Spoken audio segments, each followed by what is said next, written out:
Roxanne, you don't have to turn on the red light. Hey, whoa, hey, what's up? Yes, I'm outside by my red light. This is my, my Christmas decorations. Red light on this side, green light in the front. Boom, done. By the way, there's my tree. You can see inside.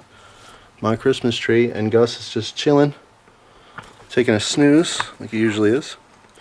And it is nice out. Actually, it's not nice out, it's freezing. But because it's been like, 15 to 20 degrees, and now it's finally like 35 degrees, feels great out here. Feels like summer, so I'm in a t-shirt. I am outside because I'm ready to do a Storytime video and talk about that speeding ticket and the search that I denied from the Connecticut State Police. So, with that, I'm also going to christen this pipe. This is the beautiful Fat Bastard pipe, and of course there's no lighting whatsoever here. So, anyway, there it is. I changed my mind. I was going to smoke the Penzance in this, but Penzance is a very, very strong tobacco, and I don't want to ghost this pipe. I'm going to keep this for more of my sweeter, lighter-ish tobaccos. So I am trying the Orlick Brown Sliced in this. So we'll see how that goes. So I'm going to get this started, and then we'll get into the story. So, first light.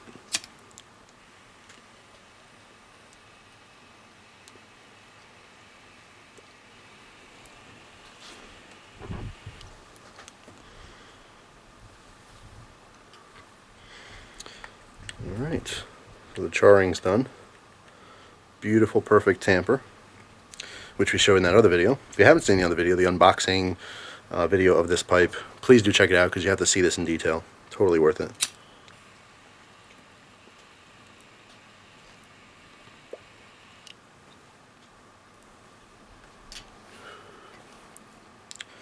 Wow. Alright, first of all, pipe smells really good. That sounded like I said the pipe smells really good. It does smell good because of the tobacco, but now the pipe smokes really good. There's a great seal on it. Of course, here comes the wind.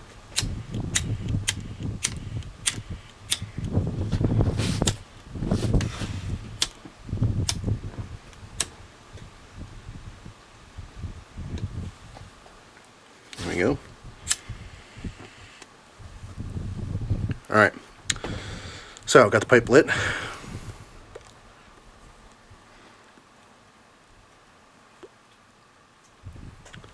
Initial impressions, I like this Orlick. I liked Orlick Golden Sliced.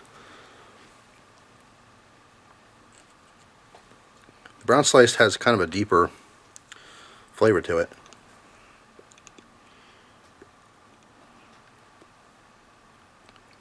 Interesting. Alright, so let's get into this story.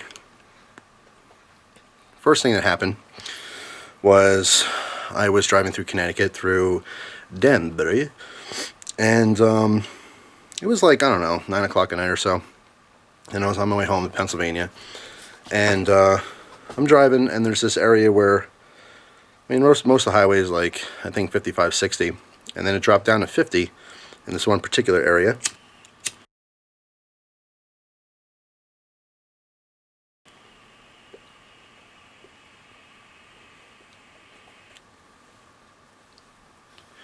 And of course, I put my cruise control on because I want to keep a good steady speed. Plus, trust me, cruise control does help you save on gas. So most of my highway driving, I've been using cruise control lately. And so I set it for 55. 5 over the speed limit. So, didn't think that was a bad thing. Apparently, it was strictly enforced in that section. So,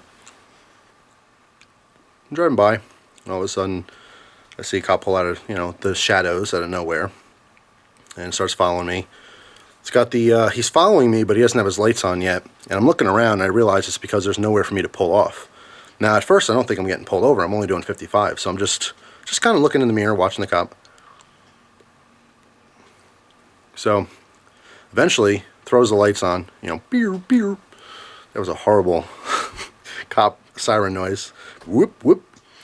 Anyway, it made some kind of noise, and he's following me, and like, 10 seconds in, I realized, I thought he threw the lights on, he's about to go chase after some kid or something, He's obviously pulling me over. I see him, he's behind me. There's no one around at all.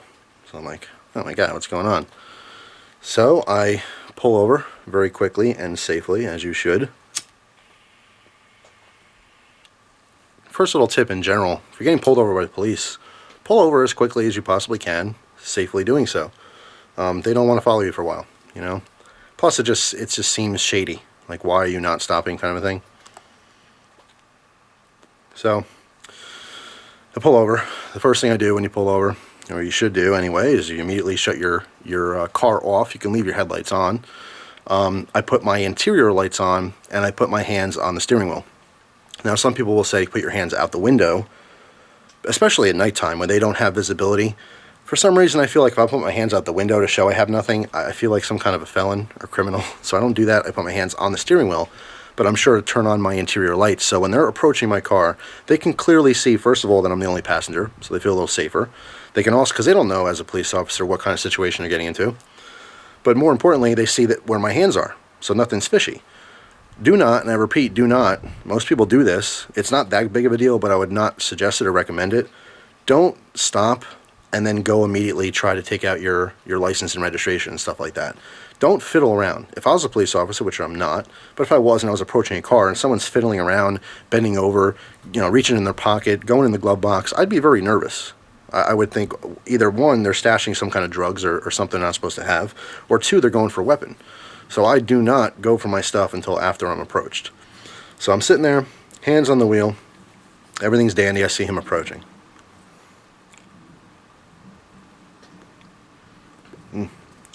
This is really good. What a beautiful pipe.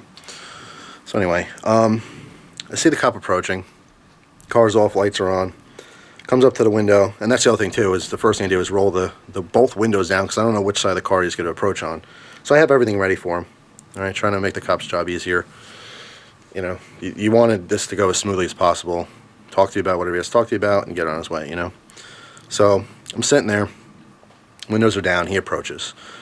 Cop's somewhere in his mid-30s or so. I shouldn't say that, maybe early 30s. All right, wearing super strong cologne, which was in my car for like a week. I can't even, I don't know why, but whatever cologne he was wearing was so strong. And let me just say, first of all, awesome cop, really, really nice guy. So not a hit against him, but definitely heavy on the stink. And it wasn't horrible, but it wasn't something that I wear. But my whole car smelled like it for like a week, just from sticking his noggin in my window. But that's nor here or there. So he approached me. Hello, sir. How you doing? You know, driver's license and registration. I said, okay. I said, I'm going to reach into my glove box to get the registration for you. I said, okay. So I reach over, grab the registration. Open the glove box. He uses his little flashlight, looks in the glove box, shuts his flashlight off, takes my paperwork, goes back to the car. So I'm sitting there, just waiting, seeing what the deal is. Didn't mention why he stopped me yet. But at this point, you know, I really don't know, to be honest. I really don't think he stopped me for speeding. Because like I said, I was going 5 over the speed limit. And I was very cautious. It wasn't adverse weather conditions. It was just nice, steady, solid pace. So anyway, little time goes by. He goes to, you know, puts everything in the computer. He comes back, and first thing he says is, sir, or he says, Mr. Smith, because obviously he looked at my information. He said, Mr. Smith, you aware why I'm pulling you over? And I said, honestly, I am not aware why you're pulling me over. And he said, well, you're doing a 55 and a 50. He said, normally that's something that's, you know, you go with the flow of traffic, and it's not something I normally pull you over for. But he said in this particular stretch of highway, it is strictly enforced because of high traffic areas. So I said, okay, I'm not going to argue with him. I was doing 55, that's fine. So he said, I'm going to write you up for a speeding ticket. And then I said, okay. You know, I wasn't aggravated or anything like that. Then he takes his flashlight, and he looks around the car, all around, back seat, front seat. And he says, why do you have, and in my glove box, yeah, obviously he saw this when I got my paperwork for him, but he asked me, he said, why do you have a quick clot patch in your glove box and OC spray? I happen to have, I actually had 2 quick clots in my glove box and a rather large can of Cold Steel Inferno pepper spray. So he asked me, he said, why do you have this stuff? And I said, I just have it in the car for emergencies. I said, in case I get shot with something, obviously the quick clot is going to be beneficial in that case. And I said, also, the pepper spray is for a non-lethal way of defending myself in case I need to. And he said, well, that's kind of awkward. Not a lot of citizens carry something like that, something that I'll see or military people have. He said, it leads me to believe that you may have a firearm in the car. And I said, I don't. Just like that. I said, I understand how you feel by seeing this. I said, I do not have a firearm in the car. I said, I am a concealed weapons holder. I have a permit, and I do carry a gun in Pennsylvania, but I do not travel with it, and I do not have it in my car right now. So at this point, he says, well, I'd like to search your vehicle.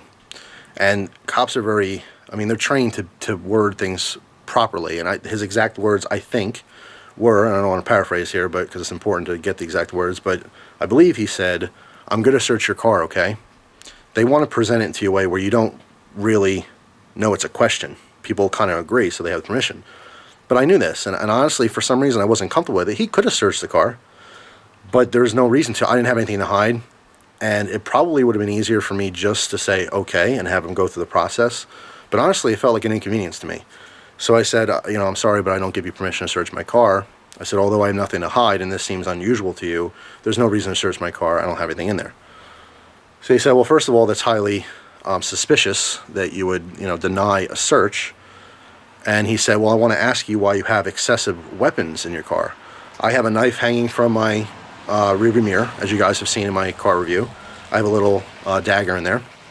It's like a United Cutlery boot knife deal, and it's just hanging on a ball and chain as like a neck knife. I also have a large karambit tucked in between the seats with the handle and ring sticking up in between the passenger seat and the console, so you can clearly see that that's there.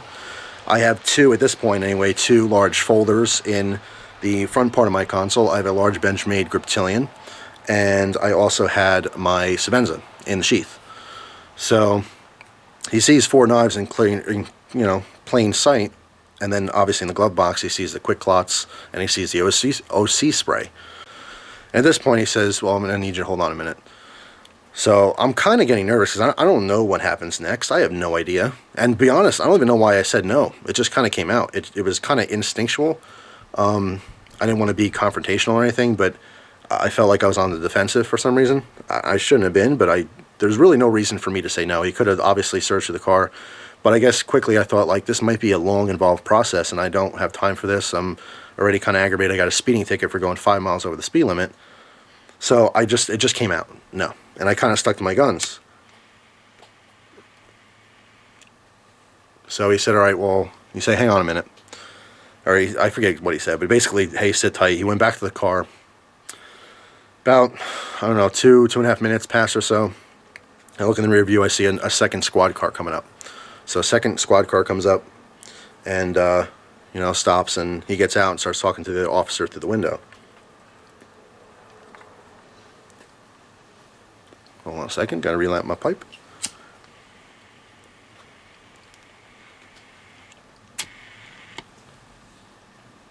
Alright, so now they're talking for like a good 5-6 minutes.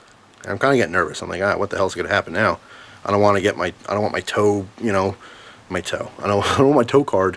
I don't want my car towed. I don't want to have to go sit at a precinct somewhere while they do search it because maybe they get a warrant. I really don't know how it works, to be honest. So I'm kind of getting nervous. I'm like, Jesus, what did I do? I should just let them search the car. I had nothing to hide. So, beautiful pipe. Works really, really well. And it's absolutely astonishing looking. So, anyway, all right, on to the story. So the cops, they both now come back to the car. I see that the original officer has his hand, he's approaching my passenger side part of the car, and he has his hand on his firearm. I can see it. All right, his issued Glock, whatever it was, 23, 22. He's got his hand on it. All right, he's approaching the car cautiously. Now, the newer officer who just pulled up, who's, exponentially older, probably in his 60s or so, he walks up on the driver's side. So now they're coming in from both directions. Now, the older police officer says, hello, sir, how you doing? I said, I'm doing okay. And he identifies himself, and he is the supervisor to the first officer. So he says, hey, officer, blah, blah, blah. I'm not going to give people's names in this, just for the purpose of not talking about them. It's none of my business to give their information out. But anyway, so he says, hey, I'm so-and-so's supervisor. And he said, he just said inform me that you denied a search of your vehicle. And he's like, can I ask you why? And I said, to be honest, it's just inconvenient. And I was totally honest with him. I said, I have nothing to hide, and I should have just let you search the car. But the more I think of it, it's just an inconvenience, and I really don't want to do that. I really have nothing to hide. I understand things look a little suspicious. He said, well, why do you have excess weapons in your car? What is the purpose for having all these knives and the quick clots? What are you involved in, is what he said.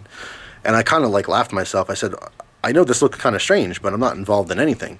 I said, I'm a product reviewer. I do stuff on YouTube. I make videos, and I review things. And everything you see here, I've either reviewed or I'm trying to review. So I'm testing it. It's why I have it on my person. And I said, I also have a knife in my pocket. I have excess blades everywhere. I said, I even have a bag in the trunk I can show you that has, 15 or 16 more knives in it and all kinds of stuff, different types of gear. And he said, all right. He said, well, can you prove this to me? And I said, what do you mean? And he said, well, can you prove that these excess weapons that are in your vehicle is for your job? That you have this not for personal use, but for business? And he said, if you can prove to me that you have these for your job for business purposes, then there's no reason for us to have an alarm, and we're not going to search your vehicle, and you could be on your way. And he said, otherwise, if you can't prove it to me, we're going to have your car impounded, and we're going to search it. We're going to get a warrant and search your vehicle anyway. So I said, all right, well, I can go on my cell phone and show you my videos online. And he said, okay. And while I'm looking at my phone, I said, I'm going to grab my wallet. And I took my wallet back out, and I realized I had one of my business cards on me. So I gave him the business card. I said, here's my YouTube name, cutlerylover. Obviously, it's right in the name. I love knives, and you can see on the business card, knives, guns, gear, all kinds of stuff like that. Popped online, went on my iPhone, went up to my YouTube page, showed him a couple of videos, showed him a video on the OC spray that I had in my, the review I did. And he looked at the whole thing. Hold on a second, I'm going to relight my pipe. I'm not even smoking, I'm talking.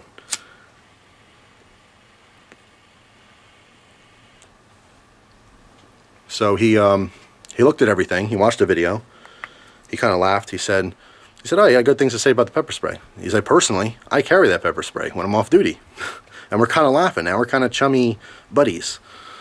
And so he says, look, you've proved to me that this is for your work. He said, obviously, this is something out of the ordinary. The average citizen is not going to have multiple things in their vehicle that could be used as a weapon.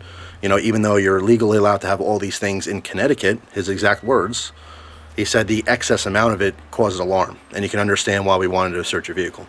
And I said, I completely understand. So at that point, he said, well, thank you very much for your cooperation. You can be on your way. I'm going to leave you to talk to the officer, originally pulled you over. So I said, okay, that's fine.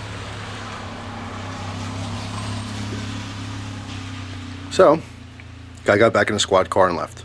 The original officer came back. He said, all right, well, obviously you talked to my supervisor. You've proven to us that this is for, work-related stuff. He said, again, he didn't apologize, but he did mention that, this is the reason why we did this, this, and this. And now you've, proved that you're not a threat or anything, so you could be on your way. He gave me the speeding ticket, gave me the terms of the ticket, what I have to do. By the way, $152 ticket. Here's a picture of the ticket. Yeah, $152, which I already paid. I didn't want to fight it because, first of all, it's in an area that's strictly enforced, so it'd be wasting my time. Plus, I'd have to go to Connecticut to fight it. So, paid the $150 ticket, which is absolutely ridiculous. He did explain to me. He said, "Look, you're out of state, so you may not understand this, but in Connecticut, our prices, our ticket prices, are a little bit higher than normal, but they don't have a point system there." So you don't get points on your license, for doing things wrong. He didn't go into detail on that. I would assume if you had DUIs or more, or stronger offenses, that I'm sure there's some kind of system where, you can't just get DUIs, 20 times. I'm sure there's some kind of system in place. Although maybe the fines are just so ridiculous that you couldn't afford to pay them and they take your license anyway. I don't really know. But the point is, there's no point system in Connecticut, as per what the officer told me. He said, just here's your ticket. You have a month or two to pay it. I think he gave me 2 months to pay it, which is actually kind of generous of him. And that was it. I was on my way. So it was frustrating to pay a $152 ticket for going 5 miles over the speed limit. But you know what? I'm not going to complain about it because although barely, I broke the law and I paid the price for it. And I learned a lesson. Obviously in those particular areas, says 50, go 50. So I understand I was a target. It was later at night. There's very little traffic on the highway. I go by. I have out-of-state plates. I have a sporty car, sporty enough to, I guess, get noticed. Cop might be bored and or just trying to do his job. He thinks, you know what, this kid's speeding. It gives me a reason to pull him over. He doesn't know who I look, what I look like or anything, but his assumption may be I might be an 18, 19-year-old kid, and I'm going to pull him over and see if there's anything else going on. You know, I would assume sometimes they don't just pull you over for speeding. They might get you to stop for speeding, but they're really looking to make sure people aren't drinking and driving, you don't have drugs on you, all kinds of stuff. I could say I was definitely a target because of the out-of-state plates, because it was, you know, late at night, you know, and because of the car. But so be it. I learned my lesson.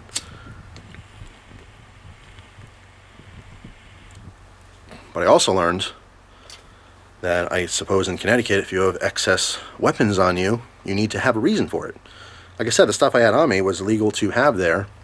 It's just, I mean, he didn't check every knife and the blade limits. That might be something different. But their general concern, again, something to consider, is that a lot of police officers, they don't really know specific laws. Sometimes on guns, sometimes on knives, you know, you look up your laws and it might be a specific, okay, blade limit length. You're not allowed to blade more than 4 inches.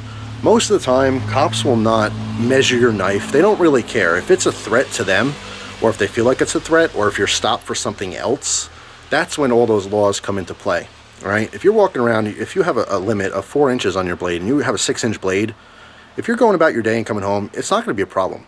Yes, you're technically breaking the law, but no one cares. If you're stopped for vandalism, if you're stopped for assault and battery, if you're stopped for anything else, because you're already stopped, that's when what you have on you is going to be taken into consideration. And of course, if it's seized, that's when those laws are going to come into effect when you go to court, all right? Especially if it's in addition to something else. If you get into a fight and you beat someone up and you happen to have a knife on you that's illegal, horrible situation you're in. But if you're going to work and coming home and your knife's a half an inch longer than it's really supposed to be, no one cares. It's not going to make a difference. So, anyway, my bowl is only half burned here.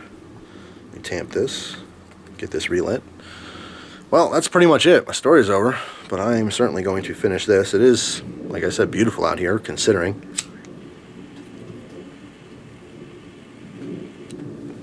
Kind of weird how that works, isn't it? You know, 35, 40 degrees in summer, it's freezing. 35, 40 degrees in winter, feels like summer. It's beautiful out here. Like you said, t-shirt and shorts. Anyway, it was an interesting situation I was in. I'm glad I held my ground. Like I said, I was very nervous. It just kind of came out that I refused to search. I really didn't know what was going to happen. I was, you know, if you could shove a piece of coal in my butt, I probably would have crapped out a diamond. But anyway, so there it is. There's my story time. I will have more story time videos in the future talking about things that happened in the past. This is just something that I wanted to talk about, and it was a more recent event. But I will have stories, more childhood stories and stuff like that. I'm hoping to get back together with my childhood best friend, Chris. Chris is my best friend growing up ever. And after high school and everything, we kind of did our own thing. Every now and then talked, you know, but I never really got to see him. And I would love to be able to go see him again. He's got a wonderful family and kids and a new house and everything. I want to go out and, you know, if we get together, that's where the story time magic's really going to happen, because we're going to feed off each other and remember all these different things and talk about stuff, and that'll be awesome. But I'm hoping sometime in the new year to get together with him, and, you know, not just for videos, obviously, but it's been a long time coming. He's been my best friend for my whole youth, and I got to see him. I got to see Chris. It's been too long. So anyway, that's it for now. Amazing pipe, really good tobacco for just a run of the, well, not run of the mill, but middle of the road, semi-sweet, kind of. It's not aromatic. It's more, I think it's predominantly Virginia's, if I had to guess by the flavor. But the Orlick brown sliced, really, really good tobacco. Highly recommended, and unfortunately really hard to get in the States. So that's all. And Fat Bastard pipes totally are awesome. Absolutely awesome. Hold on, let me get some red light action here. Beautiful. Beautiful piece. So that's it, guys. Once again, thanks for watching. Christmas is on the way. I hope you guys have a very, very Merry Christmas. And please, please, if anyone's doing traveling, like I am, I'm doing a lot of traveling Christmas Eve. Actually, I'm going to be on the road with Christina, Christmas Eve into Christmas. So it's interesting. My whole life I've always been dead asleep at midnight at Christmas, but I'll be driving till like 4 in the morning for Christmas Eve into Christmas. So anyway, anyone driving out there, just be really careful. The roads can still be slick and icy and stuff like that. So wish everyone an awesome, awesome holiday. And I thank you very much for watching, as usual. So take care, guys.